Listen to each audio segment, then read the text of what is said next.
you, Chris. We're standing by at Riverfront Stadium where a sellout crowd hopes the Bengals can stop the bleeding against the resurgent Pittsburgh Steelers. Good evening, everybody. Mike Patrick along with Joe Theismann, and in less than an hour we will have the battle for first place in the AFC Central between the Steelers and the Bengals.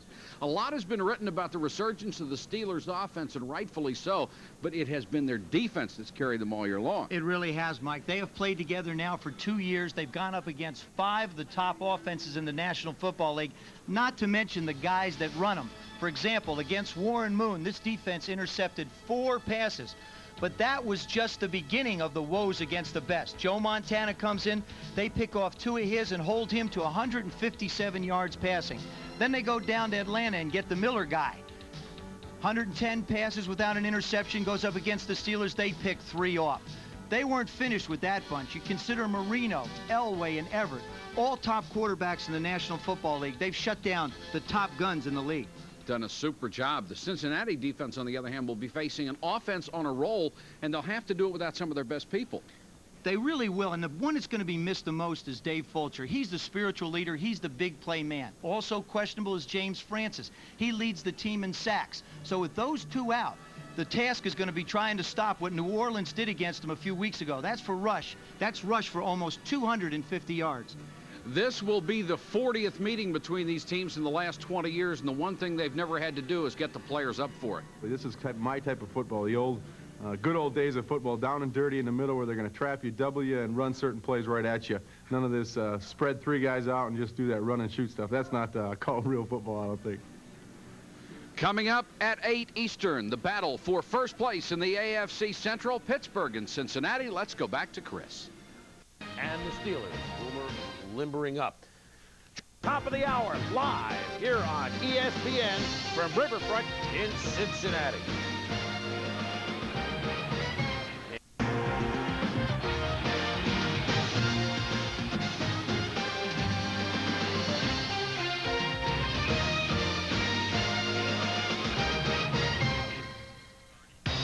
It's the best of times and the worst of times. It's a tale of 2 cities linked by the Ohio River, yet distinctively detached.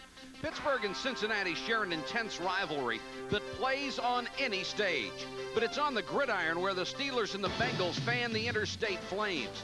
1990 saw these 2 teams break from the gate in opposite directions. The Boomer-led Bengals exploded to victories in 4 of their first 5, while the punchless Steelers slumped through September without scoring an offensive touchdown. But with October came a strange twist, and despite the early disparity, both teams find themselves locked in a first-place tie. Only now it's the Bengals who ponder a tenuous position, while the Steelers are mounting a mid-season charge. First place in the AFC Central is on the line.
Teams headed in opposite directions. The Bengals have lost 3 of their last 4. The Steelers have won 4 of their last 5. As always, it's my pleasure to be working with Joe Theismann. And Joe, in the first 4 games, the Pittsburgh offense was awful. The last 5 games, they've been blowing people away. What turned it around? A guy by the name of Bubby Brister, and it's the simplest of things they did. They changed the way he got the plays. Instead of sending the entire play in by signal, they signal the formation in, and the players bring the play in. So now he knows what he wants to do. He has it in his mind. He's become very effective. 13 touchdown passes, 2 interceptions in his last 5 games. The Steeler defense has been able to shut down people all year long, but the Cincinnati offense hasn't needed any help shutting itself down. They've been doing it themselves. They really have, and you can't blame them totally for one reason. They haven't had their full complement of weapons. McGee's been out, Brown's been hurt, Ickey Woods is coming back off that knee injury, Brooks has not been healthy, and interestingly enough, talking to Sam Weish at practice, he had concerns about Boomer's wrist, but now everybody is healthy. In a game like this, though, it always boils down to hard hitting, and if you're looking for hard hitting, probably a big play is going to come somewhere out of the special teams. Sam Weish, 56-51 in his 7th year as the Bengals head coach. That includes an AFC championship. And Chuck Noll, one of the legends in this game, working on his 200th career victory. He's at 198 and counting right now. He'd love to get 199 here in Cincinnati. Weather conditions not bad here in Cincinnati tonight. Temperature in the low 40s. Very little wind and no chance of rain. And a sellout crowd of more than 60,000 as they would like to see the Bengals get back on track. And now that they have their offensive players healthy, they think they have a shot at it. Gary Anderson will handle the kicking chores tonight. Stanford Jennings 36 and Eric Ball 42 waiting at the goal line. And the Steelers have not done a good job of covering kickoffs tonight or this year. Short kickoff. Jennings at the 10. Reverse. Lynn James. He's got a seam. Anderson to beat. And Anderson, the kicker, shoved him out of bounds. A return of 43.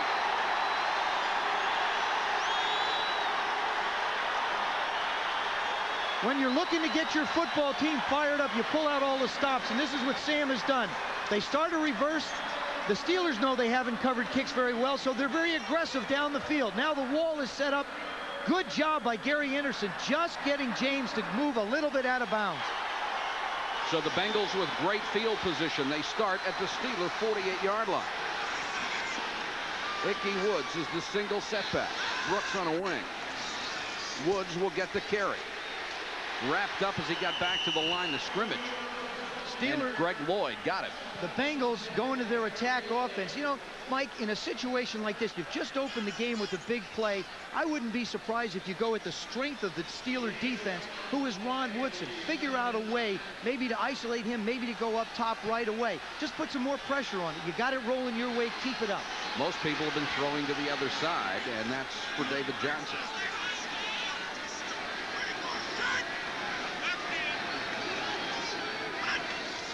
Brown and McGee, the wideouts.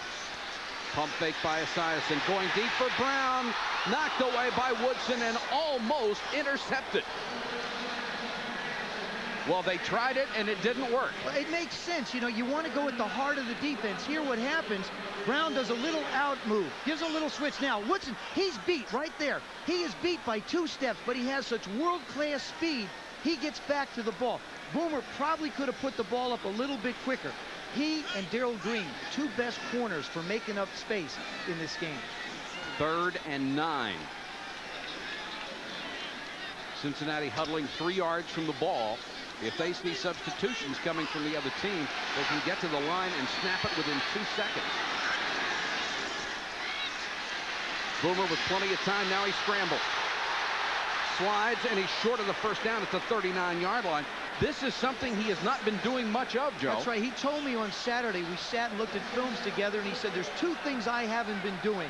I have not been getting away from the center exploding, and for some reason, I have not run with the football like I have in the past. It's going to change in this game. And obviously, he's starting out and trying to take control. Comes up 2 yards shy of the first down, and it's 4th, and they send in the punting team. No, they don't. They'll go for it, and they caught the Steelers with about 14 guys on the field. Ickey Woods did not get the first down, but penalty flags are everywhere. The Steelers trying to shift personnel, and the Bengals caught him.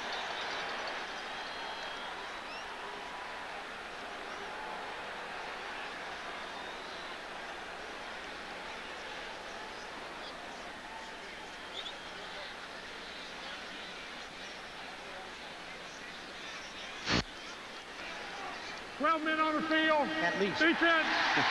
First down. At least 12 on the field. Referee Tom Dooley, about half the roster was on the field. You take a look at this, you'll see how many different people. There they are. Look at, there they go off to the side. Now that's what the Bengals are concerned with, making sure that they've got those people. Boomer just looks out to see how close they are. They snap the ball. Boom, they got him. So it's a first down. Brooks and Woods set in the backfield.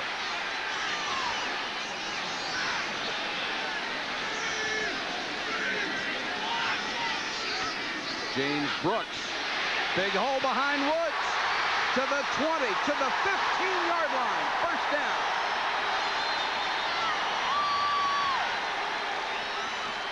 Rod Woodson had to make the tackle after a gain of 19 yards for James Brooks. Well, if you want to get something going, you go after an all-pro. Anthony Munoz and Rodney Holman doing the blocks. Holman blocks 1, blocks 2. Brooks hits the hole. Like I said, he's healthy. Not a big guy, but a strong one. There he comes again through the hole. Good blocking by Ickey Woods. I'll tell you, when Cincinnati, Mike, has all their weapons, they are an extremely formidable offense. I mean, where do you go? You try and go up top to Eddie Brown. Then you try and get a screen out. And now for tonight's diehard starting lineups. The Bengals quarterback, Boomer Esiason. He's accustomed to being at the top of the quarterback ratings this season, though he's down to 9th in the AFC. Injuries have hurt the whole offense. The running game has fallen off, although James Brooks is averaging 4.5 yards a carry. Up front, the tackle of tackles, Anthony Munoz, a superstar for 11 years and a lock for the Hall of Fame. Cincinnati with its opening possession of the game after a fine kickoff return. Gerald Williams was shaken up. He has left the ball game for the Steeler defense, and it's first down Cincinnati at the Pittsburgh 15. Brooks, gaping hole up the middle, tripped as he got across the 10 to the 9. For that Steeler defense, Keith Willis is having a good year. A bit undersized at 263, has to rely on his quickness. In his 10th year, David Little is finally getting some of the recognition he deserves. He is leading the club in tackles for the 4th straight year. The secondary has been superb, so is its leader, Rod Woodson. His blazing speed erases mistakes, and those mistakes occur far less often now. This is a defense that has not given up a touchdown in the last 8 quarters. They've not given up a touchdown through the air in the last 10. Movement up front. Brooks, again, another hole up the middle, closed quickly as he got to about the 8. Up in a hurry from his free safety spot, Thomas Everett, 27, got in there on the first hit. Donald Evans cleaned up along with Hardy Nickerson. Temper's starting to get a little heated. You saw a little bit of movement by the Steeler front. Boomer does an excellent job with the hard count. You know, the old hut kind of stuff. And wouldn't be surprised if he does that to make sure that the Steelers don't tee off on their offensive line through the course of this game. 3rd and 3 from the 8-yard line. And the Bengals have done a sensational job when they've gotten inside the opposition 20. Woods to the 5. He has to get inside the 5 for the first down. Donald Evans crashed in from his right end spot to make the tackle, along with Greg Lloyd. Another decision for Sam Weiss. No sign of Jim Breach. They will go for it on 4th and inches. This is an attitude call. That's all it is, Mike. This has nothing more to do but the fact that his football team has been flat. They have not been intense. The crowd is in it now. He's going to take and use the momentum of the crowd to get this first down. That's why he's called it. They need about the length of a football. Number 20, Craig Taylor, goes to the slot. And Boomer to throw on 4th and inches. Time, dumps it, almost intercepted in the end zone, and it is. Woodson tipped it. Thomas Everett picked it off. So on 4th and a foot, they throw and come up empty.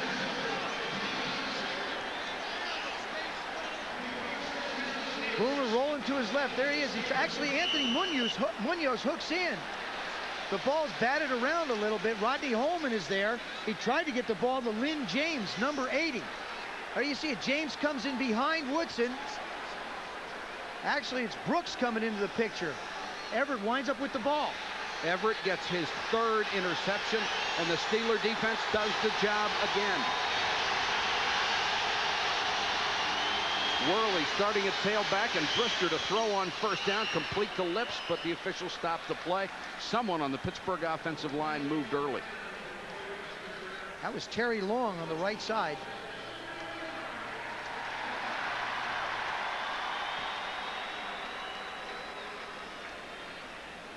You don't think the pace of this game is jacked up just a little? And then plus you got Bubby Brister, whose motor runs at about twice the speed of sound anyway, calling signals.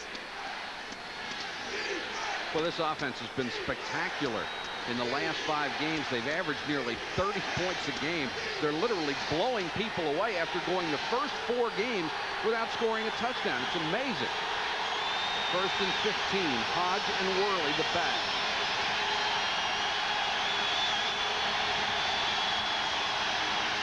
Worley. He'll get a couple. Steelers, of course, led by Brister in the last 5 games. 13 touchdowns, only 2 interceptions, and a quarterback rating that's almost off the scale. For 7 years, Lewis Lips has been an impact player, not only a complete receiver, but a great blocker. Tunchilkin on IR. Terry Long is the veteran on the line. At 5'11", he is the shortest lineman in the NFL. Somebody I might have a chance of seeing over. Oh, my guys, Jacoby 6'7". Hasn't seemed to hurt him very much. 2nd and 12.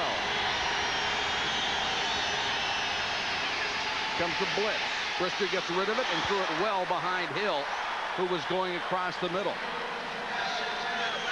Take a look at that troubled Cincinnati defense. Tim Crumry anchors the line. He's still a fine nose man, but he's not back to the level of play before he had the broken leg.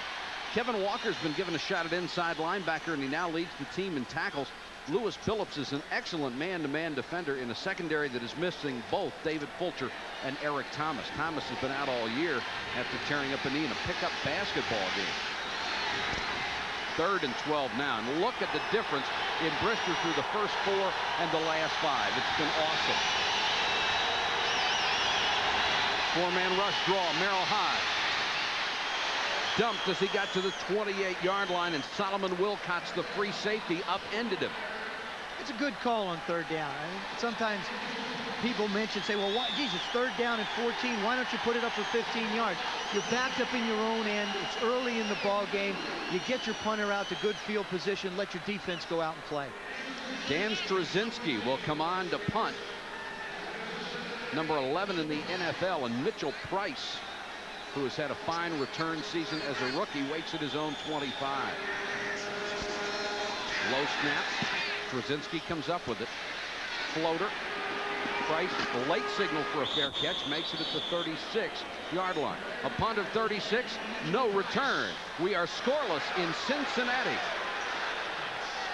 Second possession of the first quarter. There is no score from the jungle. Woods straight ahead. Gets a couple.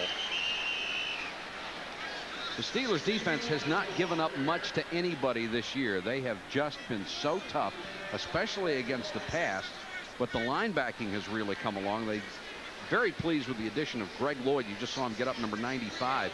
He's the rookie linebacker out of third-year linebacker out of Fort Valley State. Missed the first year and a half with knee injuries, and he is a wicked hitter. Lower left part of your screen, you see the play clock. Normally teams wait to get down to about 5 to snap it. Bengals get it off at 13.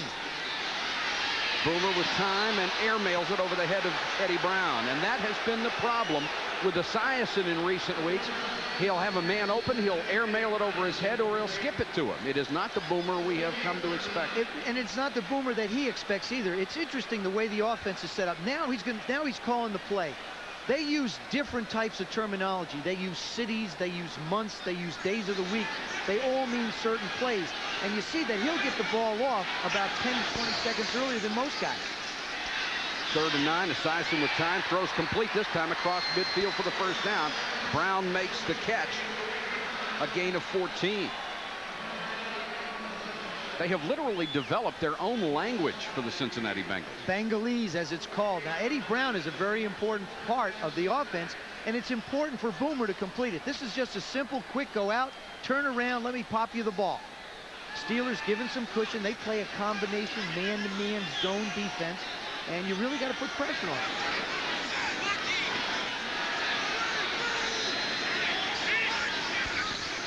Woods hits the line of scrimmage, fights forward for maybe a yard. Donald Evans, you may remember that name. He was drafted by the Rams as a defensive end. They switched him to fullback. He was cut. He signed with the Eagles, broke his jaw there. He was out of football in '89, and now he is back as a defensive end. Came out of Little Winston-Salem State, another one of those guys that really had trouble adjusting to the big time. Well, and another guy who finally got up to the size and has found, because of the age of specialization, has found that he's found a niche to play in. Second, call it 8.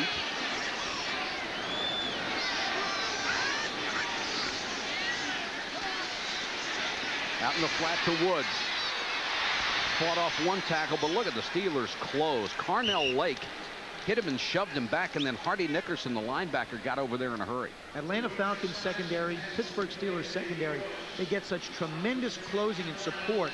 Wouldn't be surprised if you try and run a little play action. You've got aggressive guys. Saw the Bengals do it earlier with Woodson. Don't be surprised if they try and go up top through the course with each quarter, maybe. 3rd and 5. I know you're comparing Atlanta and Pittsburgh defense in style, not in result. Intensity.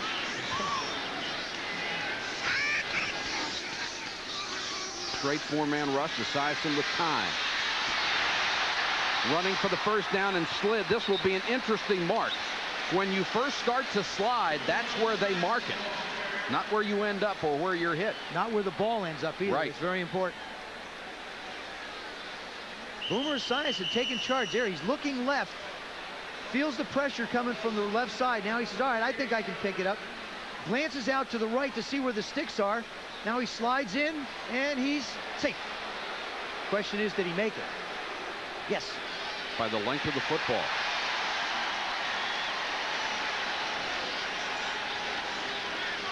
When I played, I had to get hit somehow early in the game. I know you said guys walk up and hit you in the locker room. That's not good. I had to get hit somewhere in the game to get the butterflies out. The completion was important to Boomer, relaxes him a little bit. Running the ball a little bit relaxes him a little bit. Harold Green is checked into the Cincinnati backfield. He's number 28.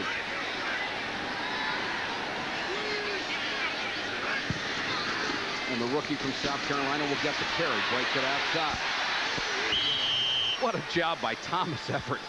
Coming up from the safety spot and cut his legs out from under him. You know, he's just a 4-year guy. Woodson's a 4-year guy. Carnell Lake's in his 2nd year. Of course, David Johnson now in his 2nd year. That's a secondary that's learning to play together. With an attack offense that the Bengals are using, the Steelers have had to come up with an attack defense. They've cut down a lot of the terminology. They say one word, whatever it is, that tells everybody what to do. 2nd and 6 from the Pittsburgh 34. Dyson again with plenty of time, throws too high, had McGee open and missed him. I think you can, Boomer put it as well as anybody when he talked about his play the last 4 weeks. He's in a funk. No other way to describe it. You know, in baseball they call it a slump. There are the numbers. The most outstanding is the touchdown productions. Interceptions happen. The ball gets batted around, gets up in the air. But the falling off of his touchdown pass production is a very outstanding number to me. 3rd and 6. And he has shouldered a great deal of the blame himself, too. He's very upfront about it. 4-man rush, no pressure, dump off to Woods. First down to the 21-yard line. Thomas Everett and David Johnson made the tackle, but it's a gain of 14 and a first down. This may be the only weak link you see in the Steelers' defense. They do not have that dominant pass rusher. Well, the thing is they only rush 3 people. Whether you got a dominant pass rusher or not, they're really only 3 people going. Look at the space and time he has to throw the ball. Ickey had every chance to pick anywhere he wanted to go to hang around till Boomer threw him the ball. 10th play of this drive coming up for Cincinnati. First time they were picked off in the end zone after a great kickoff return set them up. Brooks following Woods. Got a nice block from it. But tripped up by Carnell Lake. And the Steelers safety, both the strong safety Lake and the free safety Thomas Everett, get up to the line of scrimmage very, very quickly. What happens is when you get strong supporting secondary people, you want to start, watch the direction, see how he goes. Now, he starts into the middle and then cuts it all the way across the formation following his guard. What they try and do is get support to commit and then go where they're not.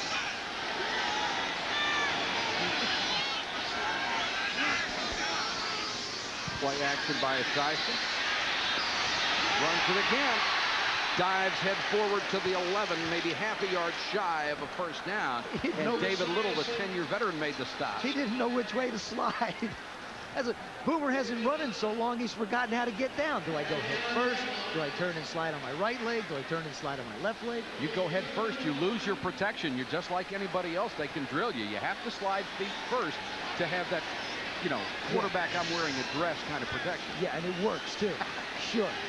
You ask the guys that slide to see if they back off and say, oh, gee, we're not supposed to hit you, sorry. Esiason, 3 carries, 19 yards, 3rd and 1 here.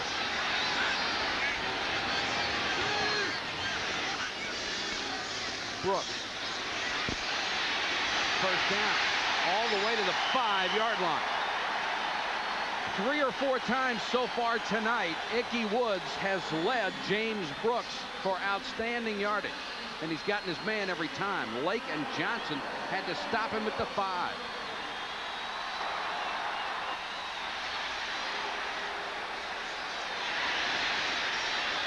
Quick play, and it's picked off. There is a flag down again. And they may have caught the Steelers with more than 11 on the field one more time. That hurry-up offense caught us. We wanted to show you something. They're busy running another play. Johnson made the interception. We'll check the flag. Now remember, if the Bengals try to substitute, they have to give the Steelers a chance to substitute. But if they don't substitute and just hurry to the line of scrimmage while they are substituting. We have illegal motion, number 87 on the offense. Delay of game, 12 men on the defense. We will replay first down. The penalty's offset.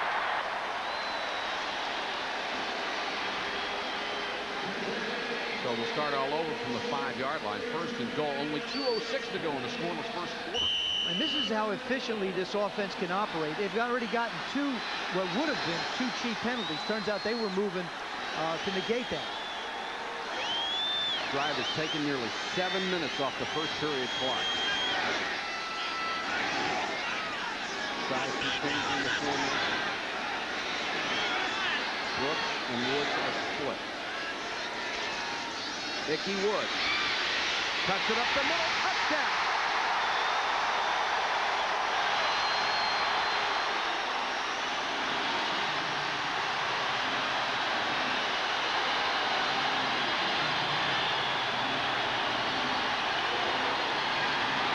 And there's the shuffle.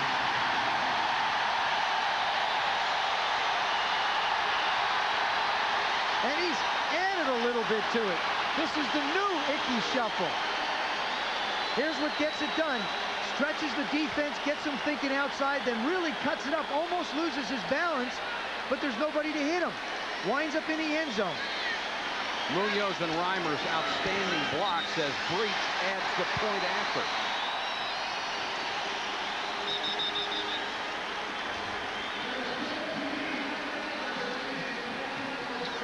A little pushing and shoving going on after the point after, and now the officials separate the players, and the point is good.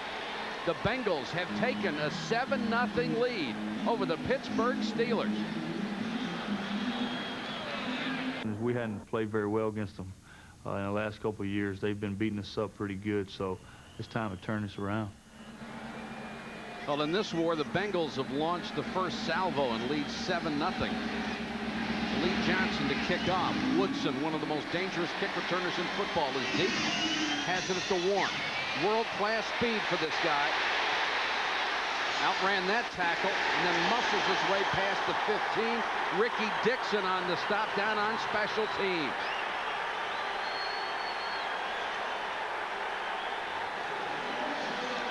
And it is emotional. 40 times in the last 20 years they have met.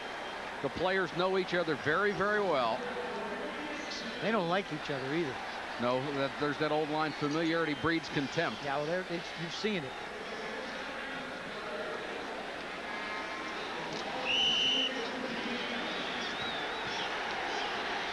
Brister, who was openly contemptuous of the new offense they put in this year, very outspoken about it. Now he says he loves it.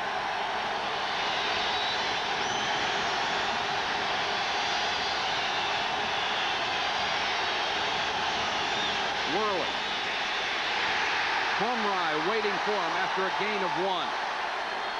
Worley missed 4 straight weeks with a sprained ankle, and they indicated to us that Warren Williams would continue to start. Williams has played very, very well. Does not have Worley's speed.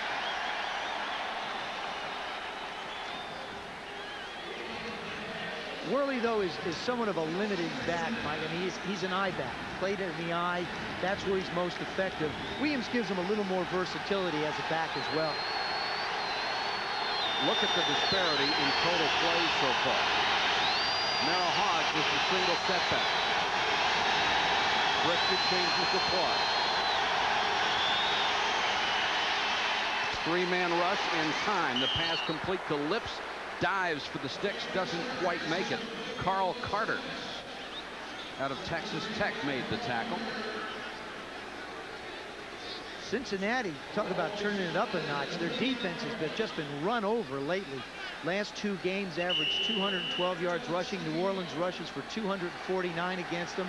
Looks like they've just made their mind up that they're going to make the Steelers throw the football and not going to let them run it against them. Carl Zander, number 91, one of the inside linebackers, put it very simply. He said they just lined up, told us what they were going to do, and ran it down our throat. 3rd and a yard. Worley on the toss.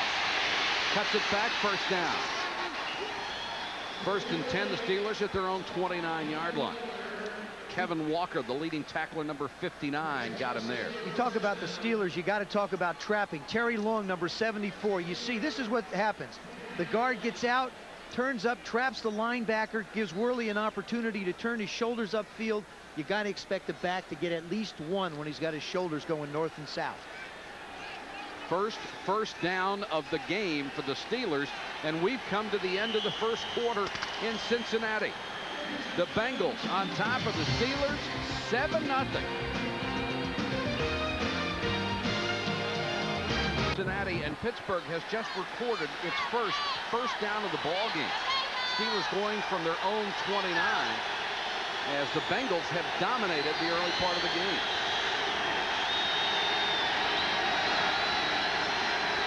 Eric Green, big rookie tight end in motion. Brister with all day to throw, dumps it to Hodge. And Hodge brought down immediately by Kevin Walker. Got some help from Carl Zander, number 91. This is the one thing that Joe Walton has put into the offense, the check down. Bubby Brister, watch this. He's going to roll this way. You see him moving this way. That's Merrill Hodge. He's going to check down in that open area. There it is right there. Bubby just slides to get open. It's designed to pick up about 7 or 8 yards. It replaces most screens in a lot of offenses. Joe wouldn't look right if he had that cap turned around. Wouldn't recognize Worley him. struggles for yards across the 40 to the 41. That'll be another 1st down. Zander and Crumry made the tackle. What's being signaled in now is the formation. The formation is being signaled in by Strom, and as the player comes in, he whispers the numbers in Bubby's ear. So you take the formation, whatever it will be, he gets the numbers, steps in the huddle, calls the play, ready, break, and he's in his rhythm. 1st and 10, Pittsburgh.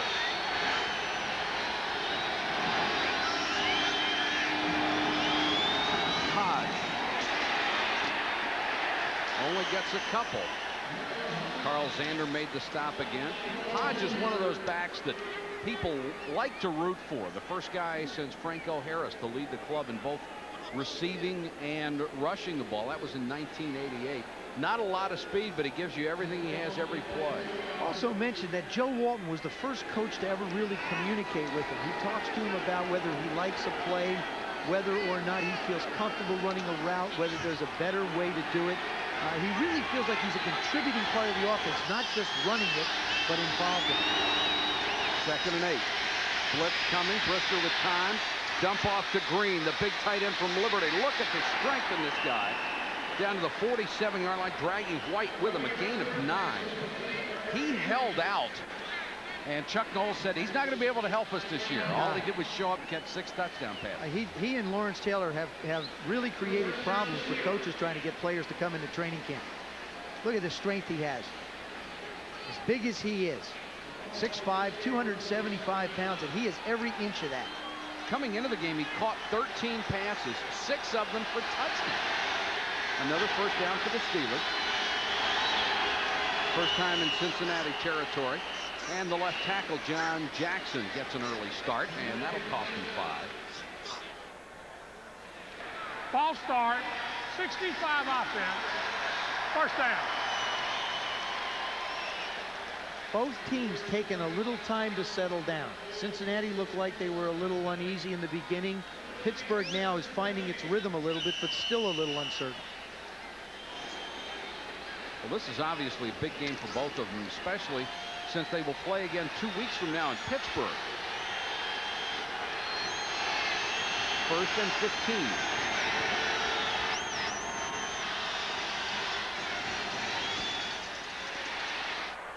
Brister throws complete to Stone. He dropped it.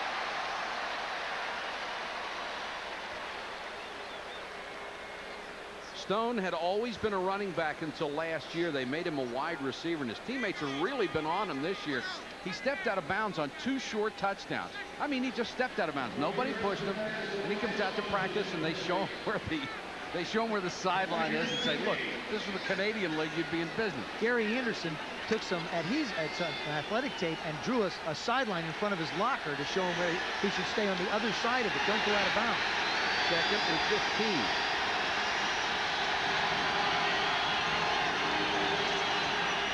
Worley. Nice hold of the 45 to the 43-yard line. Barney Bussey, the strong safety who's playing in place of the injured David Fulcher, brought him down along with Solomon Wilcox. Right side, Tom Ricketts, the right tackle, number 71. Terry Long, number 74. Starts back like it's a waggle. Now you see him fill the hole. Merrill Hodge coming up, meets the linebacker. Long out in front. Worley does a nice job of staying with his people.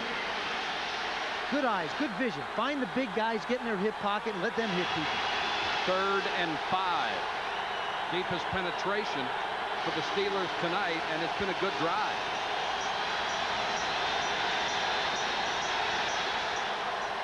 Four-man rush. And Brister just airmails this to the sideline. A flag is down. Thrown by the referee, and that's the man who calls intentional grounding. Brister pleading his case. It will not work. Skip McClendon, number 72, was putting on the pressure. We have intentional grounding against number 6 of the offense. Loss of down, 4th down. Now, the rule is, it used to be if there was an offensive player in the area and you threw it, that's fine. The way it is now, if you are scrambling around, as he was there, to avoid a sack, it doesn't matter if an offensive guy or a band member is in the area. You're going to get flagged for it. That's why the flag was thrown. Straczynski comes in to punt on 4th down. That's Mitchell Price, the rookie from Tulane, waiting at his own 16. Against the Rams, he threw one to the tuba player.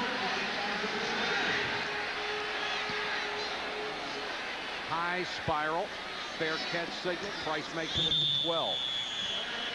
A punt of 40 and no return. 10:54 to go first half. Still 7-0 Bengals. By a touchdown. Cincinnati has been having their troubles running the football as compared to years, and that's really what makes Boomer go. Here you see the numbers. The last 2 seasons, 35 games, they only had 3 games under 100 yards. So far in 9 this year, they've already had 4. Now, this evening, they wanted to come out and try and run the football a little bit, establish a running game, take a little pressure off of Boomer, and they've done it. I think one of the things that makes it so significant, their lack of a running game, is they use a lot of play action, and if you're not running the ball well, nobody buys the play action. And there's the yards rushing. Cincinnati 69, Pittsburgh only 37.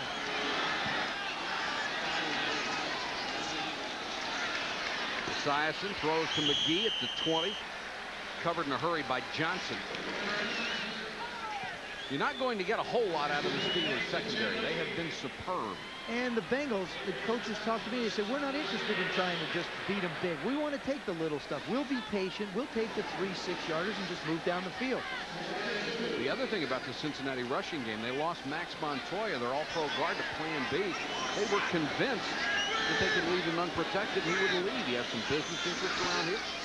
But he took the offer from the Raiders. Brooks, nice hole across the 25 to the 26-yard line. Stopped by Keith Willis, who chased him down from his defensive end spot.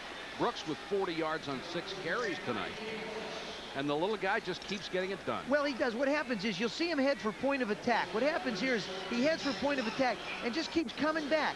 And the defense flows, they take him, and he goes the other way. Now watch him come back. See it? Now it stretches it, creates a big hole, run up, get 5 yards. First down for Cincinnati from their own 26.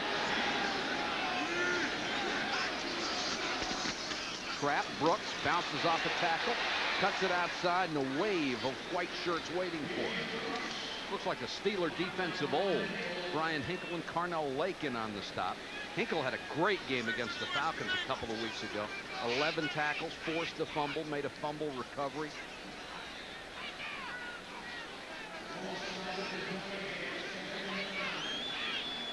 Second and 8.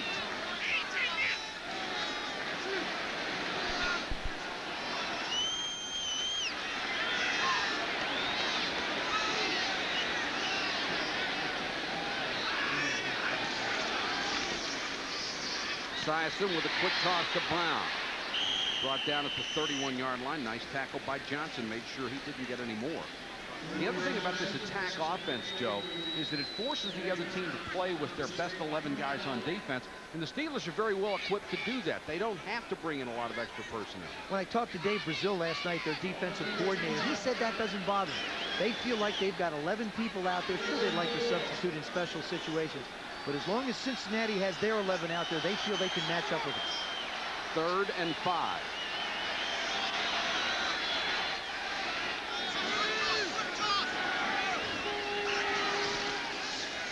Brooks. Gaping hole, first down and a lot more to midfield. Fighting off tackles down to the Pittsburgh 46-yard line. Rod Woodson and David Johnson finally chased him down. Ickey Woods again with a fine block. And Brooks, the 10-year man out of Auburn, doesn't seem to have lost anything. It's the same play they've been running. He starts one way, gets the defensive ball. Watch, starts to the right of your screen, cuts back, and you're right, a gaping hole, Mike. The Steelers are forced to take false steps, does a good job making Thomas Everett miss. Rod Woodson has to make the tackle, but all they're doing is getting the Steelers to commit and cutting back against the grain.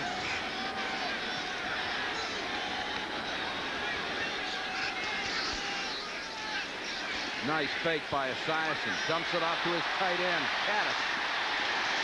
Caddis down to the Pittsburgh 34-yard line. It will be another first down. Woodson had to make the tackle, a gain of 13. It's only the 6th catch this year for Eric Caddis. Boomer Esiason and Joe Montana, the 2 best play-faking quarterbacks in the National Football League. That's why they get people open so often. Here's the result of it. You see how wide, ugly pass, but effective. Also takes a shot, and Caddis picks up the first down. But they do such a great job of faking. But that also has to come from a running game, which the Bengals have tonight. Boomer, 6 out of 10, 56 yards. He did throw the 1 interception that cost him a score on the first possession. Green. Not much there. Nice job by Greg Lloyd, the outside linebacker, to bring him down. A lot of players get compliments from other coaches. Lloyd got one from Jerry Glanville. He said, he'll cheap shot you, he'll hit you in the back, he'll do whatever it takes. I love him. My kind of guy. Yes. Lloyd does have an attitude. He admits to that, but he says it makes him a pretty good linebacker. He is intense. I'll agree with that. 2nd and 9.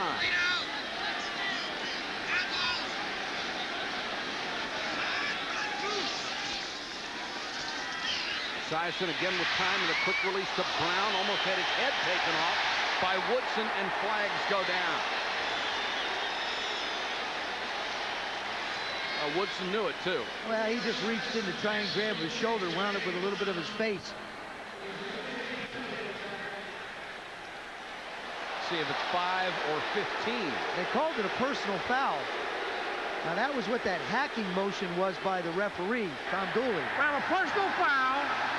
Face mask. 26 on the offense. First down. That's 15. That's a major. That's the first time I've seen a major in a while. You see Woodson, watch his right hand. He's got him. He doesn't let him go. He pulls him down by it. That's the way they judged it. If you change a guy's direction with his face mask, that's 15. It also changed the direction of his face. Cincinnati very impressive on offense so far tonight, and they have kept the Steeler defense on the field nearly the entire game.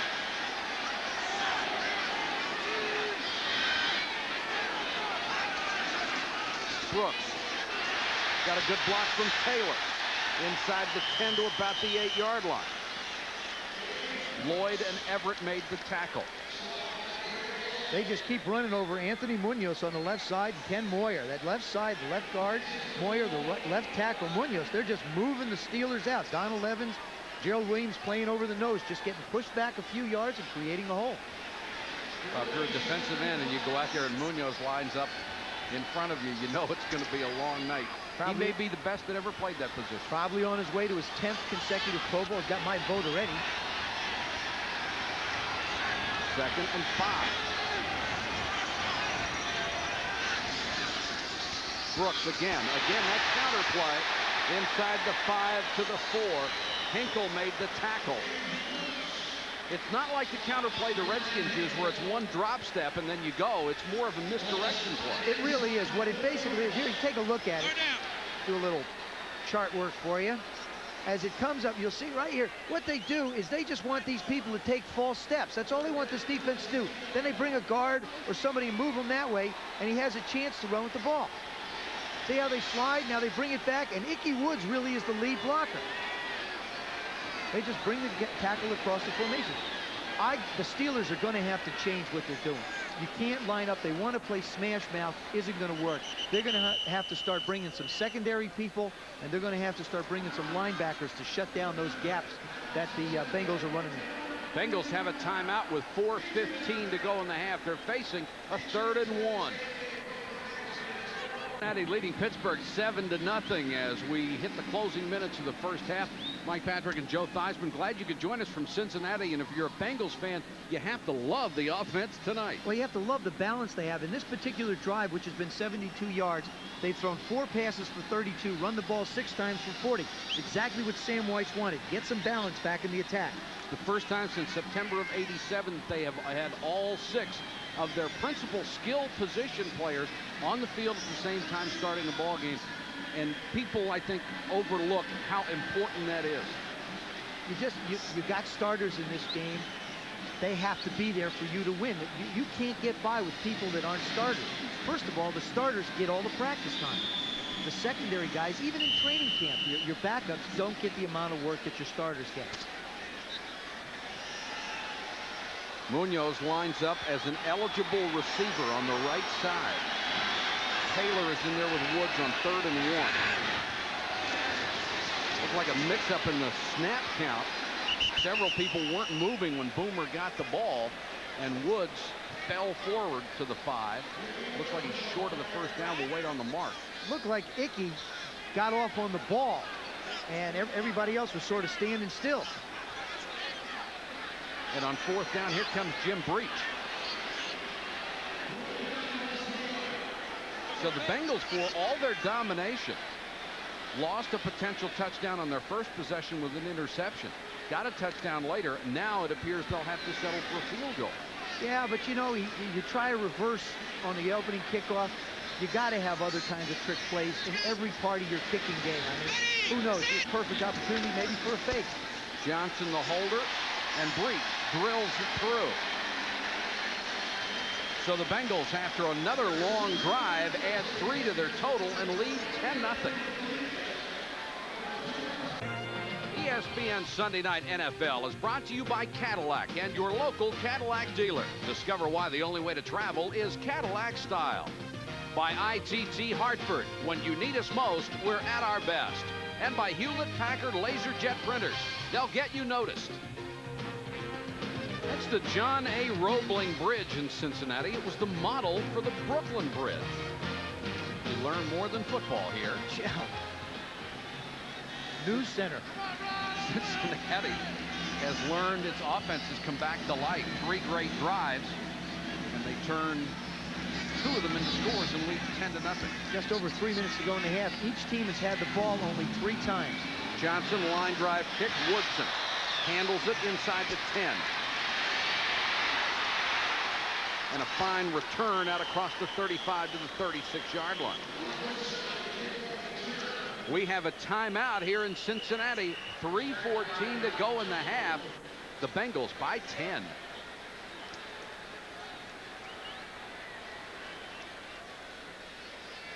To go first half from Cincinnati. It's been all Bengals. They lead at 10-0. We talked earlier about Chuck Noll and Joe Walton and the new offense that they put in and the terrible time they had adjusting to it. And it's hard to believe that just terminology made it such a big turnaround. Oh, it really does. And the thing is what it does is it gives a quarterback confidence. And that's the thing that Joe Walton wanted to instill in Bubby. He wanted him to have confidence and believe in the offense. He could use a confidence builder right now. The Steelers have not moved the ball very well.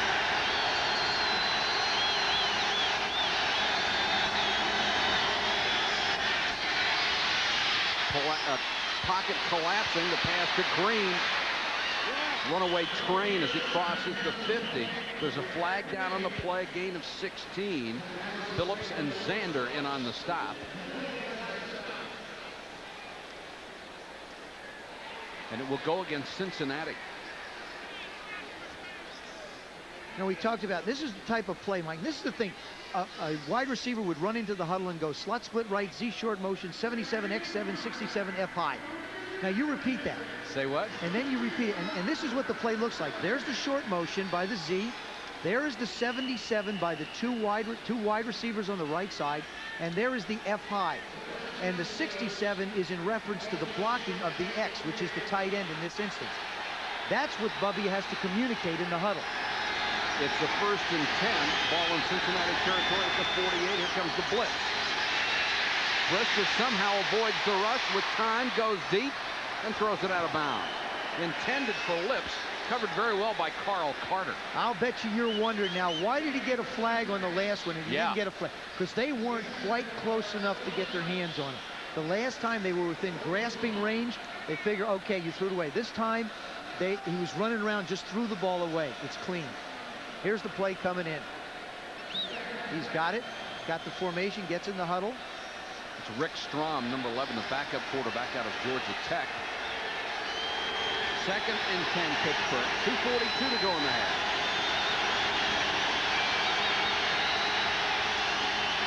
Whirling. Got a chance. Carl Carter, the only man who can bring him down, and does at the 10. A gain of 38 yards for Tim Worley out of Georgia. That's why they have him back in the starting lineup. He can break it for you. Well, this is the other way around. This is an over lead draw. He'll come from the right side, sets like it's going to be pass.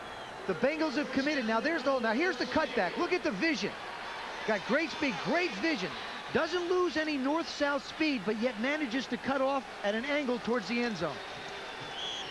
Worley with 6 carries, 61 yards. We've hit the 2-minute warning here in Cincinnati. It's 10-0 Bengals, and we'll be back in a moment. 10-yard line. Steelers inside the 20. They've gotten a lot of production.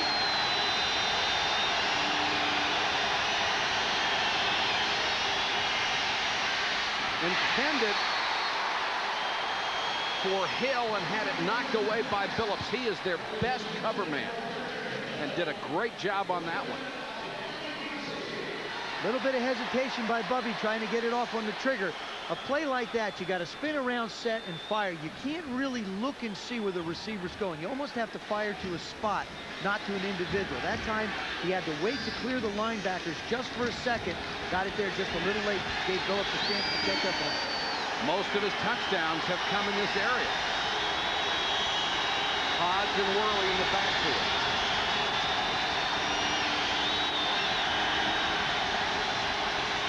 Worley. No place to go. Carter up from the corner, the first man to hit him at the line of scrimmage. The key on sweeps is to try and get across the line of scrimmage. The Bengals know the Steelers want to trap. They want, if they're going to get trapped on the other side of the ball. Look at the penetration by the linebackers. That's a big key. James Francis in there creating a problem. Take away the lead blockers. Give your opportunity for your teammates to come in and fill. That's exactly what he did. Chuck Noll rarely changes expression on the sideline. Earlier in the year, he did a couple of bursts of anger. And he deserves a lot of credit for the Steelers being able to play they wouldn't play. He's been very patient. Richard Bell, number 21, in for Pittsburgh. 3rd and goal. Hodge is wide open. He threw it to him late. Phillips got a hand on it. At the start of the play, Merrill Hodge was wide open out of the backfield. And it's the Cincinnati defense getting the cheers. On this play, the motion comes from the outside, as we talked about. The motion comes on the outside. Both receivers run in. They try and get it out to the flat. He didn't have time to get it to him. Gary he hesitates. Too late. Excuse me, Joe. Gary Anderson, the 3rd most accurate pitcher in the history of the league, goes on to try a 26-yarder. Fake. Straczynski, the punter. Touchdown. No. He stopped it in short. Barney Bussey. And the Steelers are really upset. Straczynski with the dive, and I thought he made it. The official came from the far side and said no. He can't believe he didn't get in. The Steelers can't believe he didn't get in. You've got to assume that this is one they're going to take a look at. Here it is. Anderson comes on, does his motion. They block, they set. He holds the ball on the ground. Everybody's frozen. You see the linebacker who was the wingman. Now he starts to go up. Now the question is, does the ball break the plane? That's all that has to happen. No. No. It's a good call. It's a heck of a call by the side judge, Dean Look. Cincinnati will start about 6 inches from its goal line, and the credit goes to Barney Bussey. A tremendous defensive play. Well, he had dropped back into coverage. He actually covered the receiver as well as came up and made the play. Watch where the ball hits, right? There. You see the ball, lower left side of your screen. It never crosses the plane. Remember, the ball has to cross the line or hit it. The ball never quite gets there. Cincinnati just trying for some breathing room to run out the clock.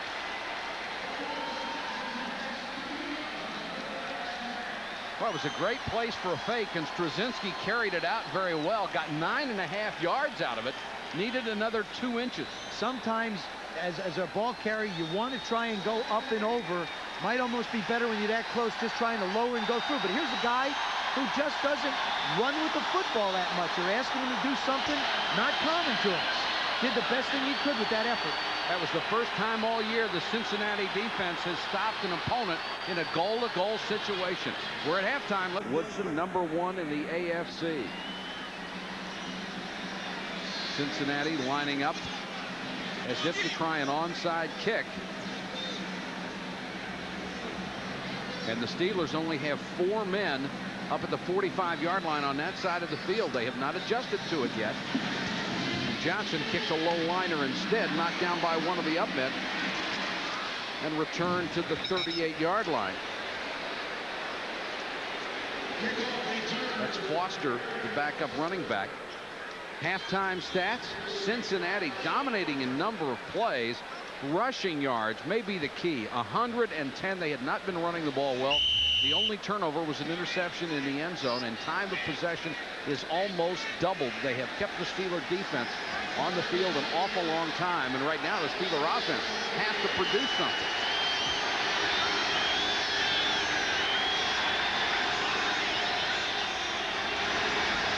Hodge. Got to about the 42. Give him a gain of 5. Steelers getting back to some basics. What they do best is trap. In that case, they pull their right tackle and right guard. Gives Hodge an opportunity to turn it up inside. You know, I mean, you can't fault the Steelers. Bubby said the best way to control that Steeler offense is don't let them on the football field. And that's Boomer, excuse me. I got the two B-boys mixed up that time. Boomer said to keep Bubby off the field, and that's what they've done. Certainly have.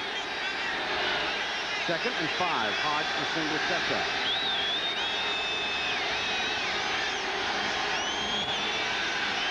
Four-man rush. They want to screen to Hodge. Cincinnati saw it coming, drops him for a 6-yard loss. What a play by Kevin Walker.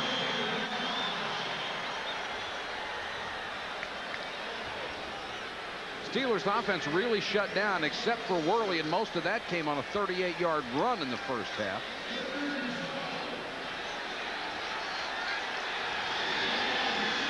Green, the leading receiver, with 2 catches, and now they face 3rd and 12. And they're doing this. The defense is a defense that has been mugged most of the year. They're doing a sensational job. Bell is in there, number 21.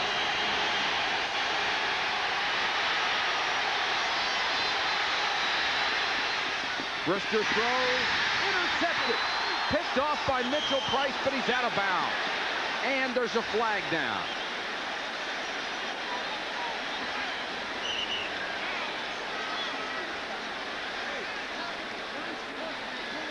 Cincinnati arguing that he was in. And now the officials having a discussion about it. Mitchell Price, used as a special team return man, has that quickness. There you saw him close on the ball, and they wind up with the ball. They give him the interception after the officials' conference. Bubby makes a throw. Now he's trying to go up the field now. We have an interception. Oh, And we have no. a Way. personal He's out of foul. bounds. There's no way. 63 after the interception. No, there's no way that's an interception. They call a personal foul after the play on Dermontti Dawson. But this will be reviewed, and this looks pretty conclusive. This could be this is it's very, very obvious that his left foot is going to be out of bounds. Cal Lepore is the replay official. Bubby's trying to get the ball to Derrick Hill. There you see he makes the catch. His right foot hits the ground. His left foot hits out of bounds. There's absolutely no question whatsoever that that is not an interception. Clearly out of bounds.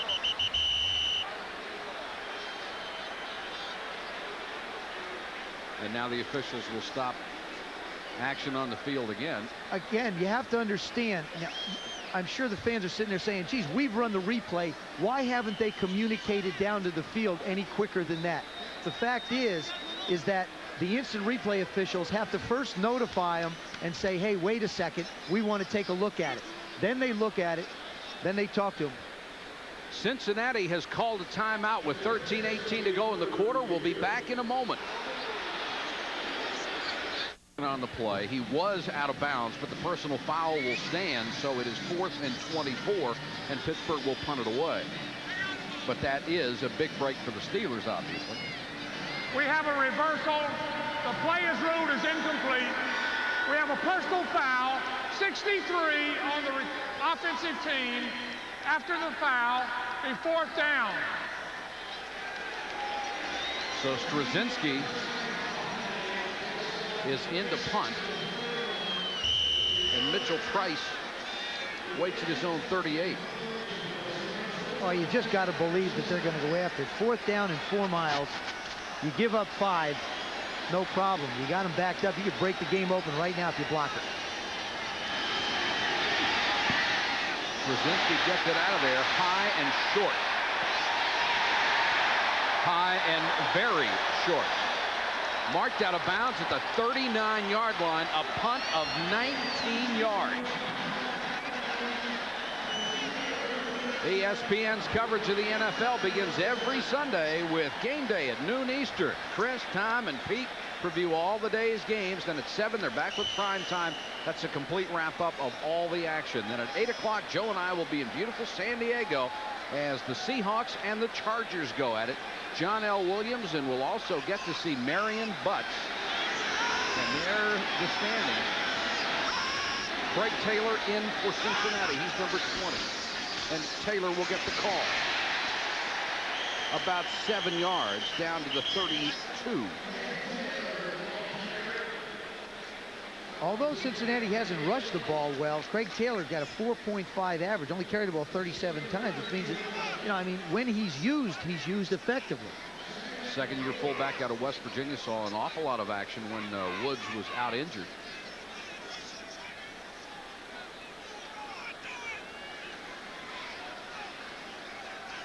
Second and 3 for Cincinnati.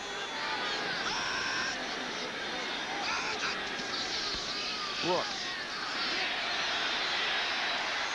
tried to cut it back, stopped at the 32. Nickerson makes the tackle. Got some help from David Johnson. The individual leaders in the first half. Brooks with 72 yards rushing. Also had 2 catches.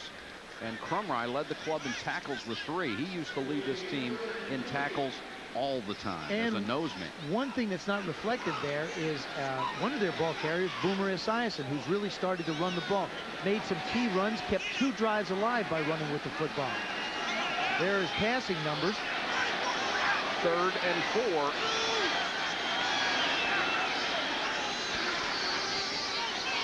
Nice fake by Esiason. Wide open is tight end Caddis. Breaks it. Caddis out of bounds at the 1. Boy, it looked like he got in. Well, when you're running the football as a quarterback, you can just hide it. And then, like I say, Joe Montana and Boomer Esiason, the best at hiding. Watch this play fake. He'll actually stick the ball out. Sticks it out.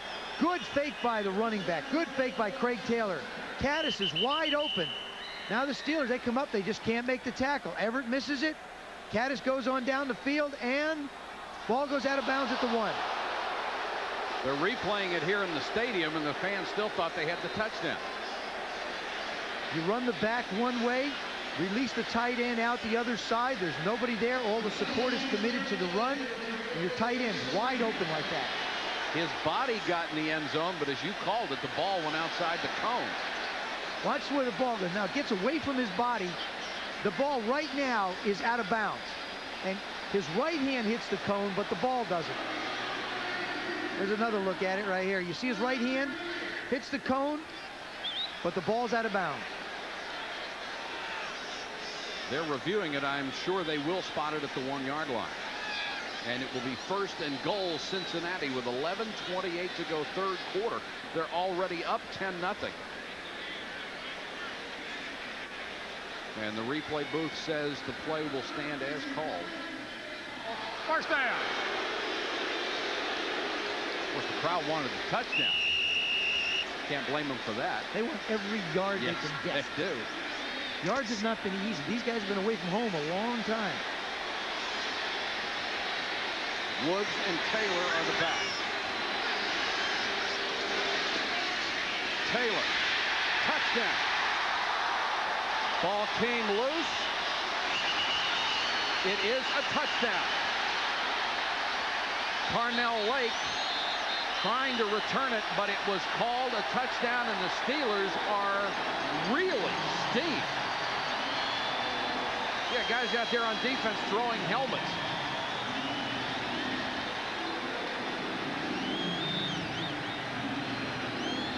Again, does he have possession of the ball when the ball breaks the plane? This is looking at it from the official who was standing. These are his eyes. There's the hit.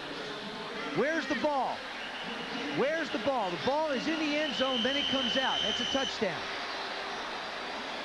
Right here, you see him. Now, he's still got possession of it. He's still got possession of it. He's in the end zone. The ball does come flying out, though. I don't know. If you go back to that other angle, the ball may have come out before he crossed the goal line. Tough to tell. There it is. Hard to see from that angle. Now from the reverse angle. Left-hand part of your screen. Left part of your screen. Right in the middle now. See, he's Ball's across. See? It only has to break the plane. And break it did. And Breach is on for the point after. And the Bengals have built a 16-0 lead.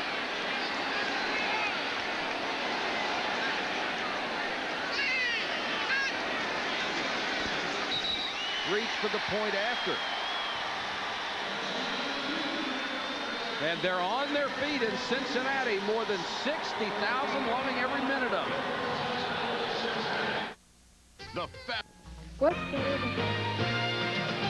The ESPN Sunday Night NFL is brought to you by Subaru. We built our reputation by building a better car. And by McDonald's. You know the one. It's McDonald's for food, folks, and fun.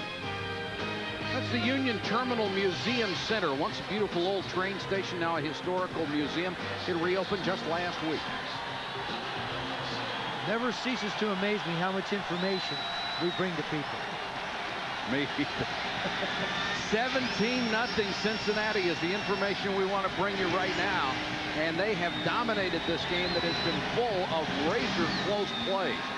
Johnson, the kick to Woodson at the 6. Look out. Woodson to the 49-yard line. Rod Jones makes the tackle, a return of 42. This game, of course, for first place in the AFC Central. Both teams 5-4. Houston lurking at 5-5. And 2 weeks from today, these same two teams will tee it up again in Pittsburgh. Home game, very important. The home team feels like they have to win because there's a real strong chance of losing 2 if you lose at home. Pressure is on the Steeler offense right now.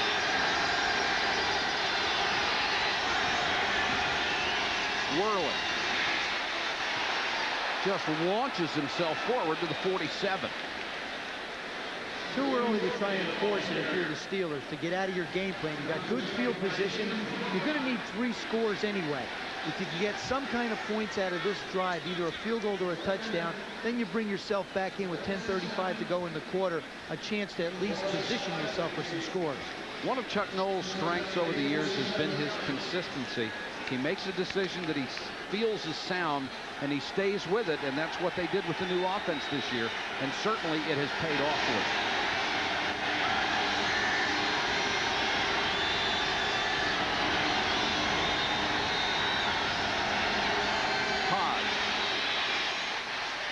Diving for the 6 and has the first down inside the 40.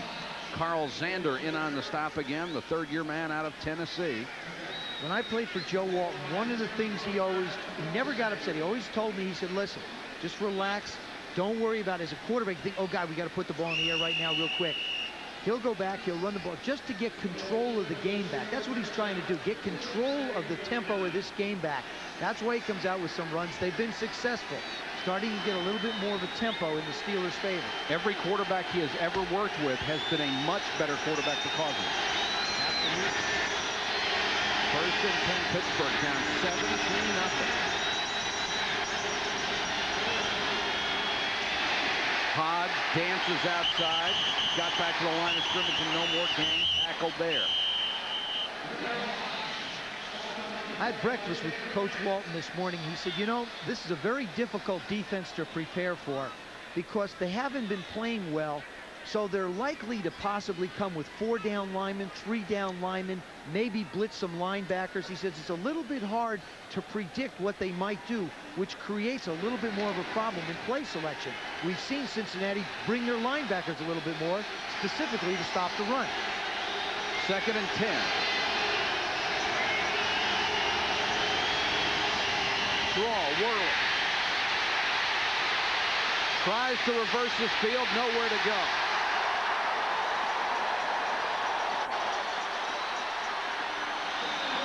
A A loss of 13. Sander and McClendon made the tackle. James Francis, number 50, messed up the timing of the play and forced him to turn. You blitz for two reasons: put pressure on the quarterback or to stop the running game. Here comes Francis.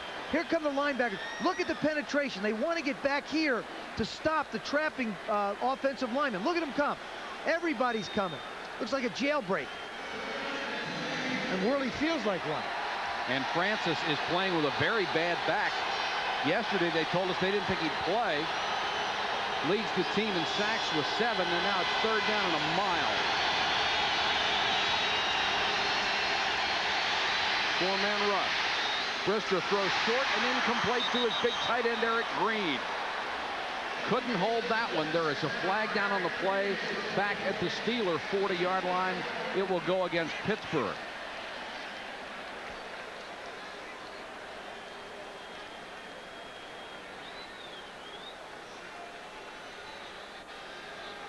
Holding, 74, offense.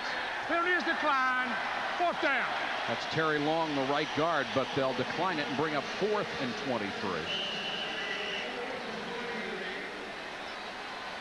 So the Steeler offense that had been hitting on all cylinders for 5 weeks can't do it. Straczynski to punt to Price.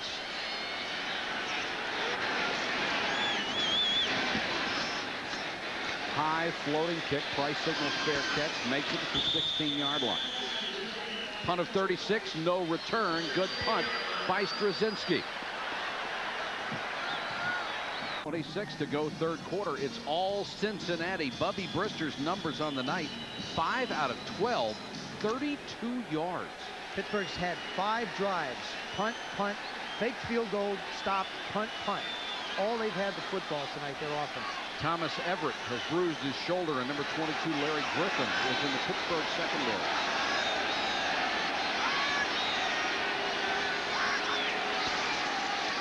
Taylor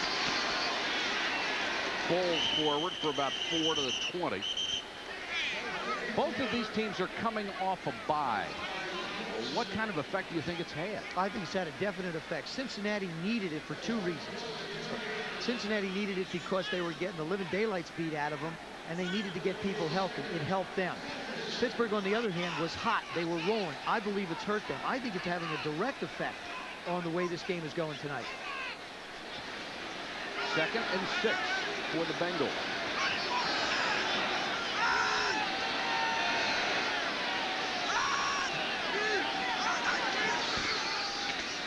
Keep it on the ground. Taylor hitting the backfield this time and dropped for a loss of 3. Brian Hinkle came from his left outside linebacker spot. And those are the kind of plays the Steelers are going to need to get back in this game.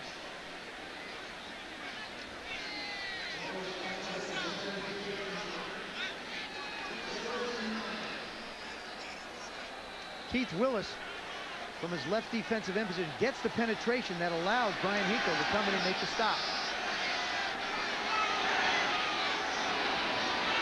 Esiason has hit all 3 3rd down passes he's thrown tonight. Woods is back in there. Esiason will run for this one. Has the 1st down, did not slide, dove instead and got the yardage. If he slides, he doesn't make it, and he comes up limping. He does come up limping. Looked like he might have twisted that ankle a little bit. We talked about it earlier. The one thing that Boomer Esiason was not doing was running with the football. Here he sees an opening. He knows exactly how far he has to get. Dives up, makes a 1st down. 5 carries, 31 yards for Boomer Esiason tonight. Coming into this game, he had only rushed for 41 on the year.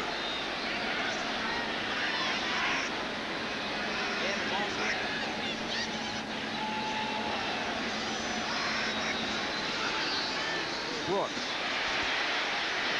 sandwiched as he got to the 29, a gain of 1.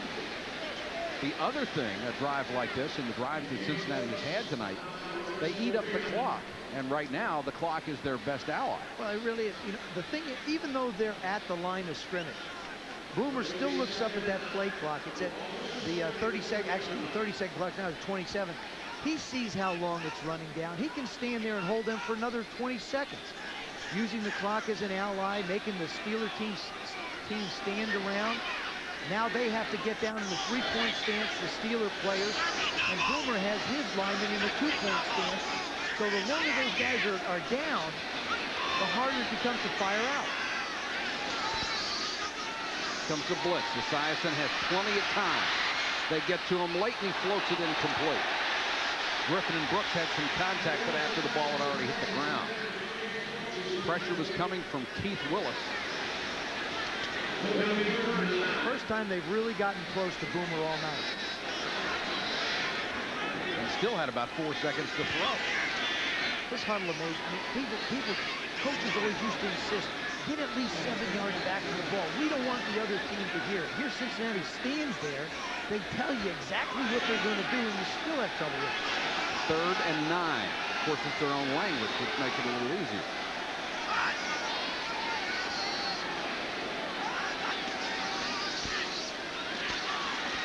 No pressure. Boomer tries to run, then steps up and gunned it. And it went right past Rodney Holman. He didn't have a chance. Unless that sticks to him, he's not going to get it.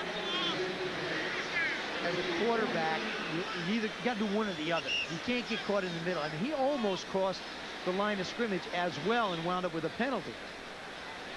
Lee Johnson will come on to punt. He's having a fine year. And Woodson, who is second in the conference in punt returns, waits at the 30. The first time Johnson has had to punt tonight.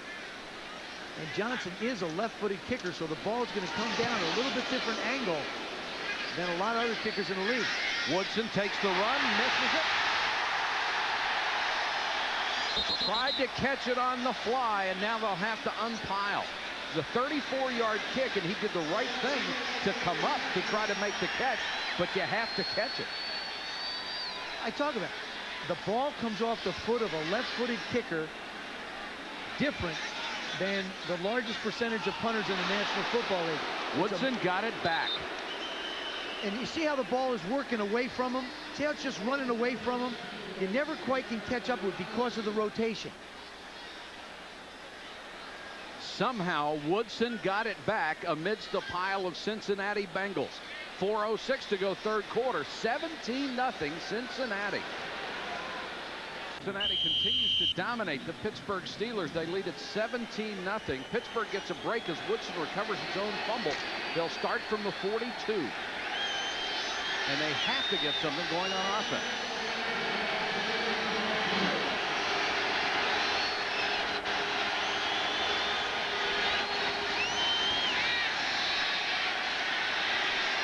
Brister with time, throws to Malarkey. His tight end down to the 38-yard line. 21-yard gain. Malarkey with great hands. And Joe Walton loves tight ends in the offense. Well, he loves to include them, but he likes to have them cross across the defense. In this particular play, Bubby does a play-action fake. Now, Malarkey's on the offside, takes a little step out. See how the linebackers flow to the run fake? Now he just finds a dead area, flips his hand up, and says, hey, here I am. Takes a shot, goes down, but hangs on to the ball. Malarkey has led this club in receiving twice during the year. 1st and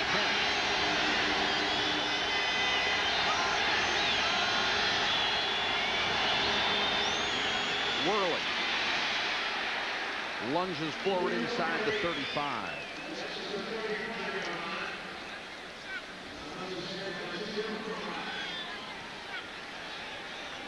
Here's the Budweiser storyline from Cincinnati. The Steelers, in their one chance to score, went with a fake field goal and didn't make it.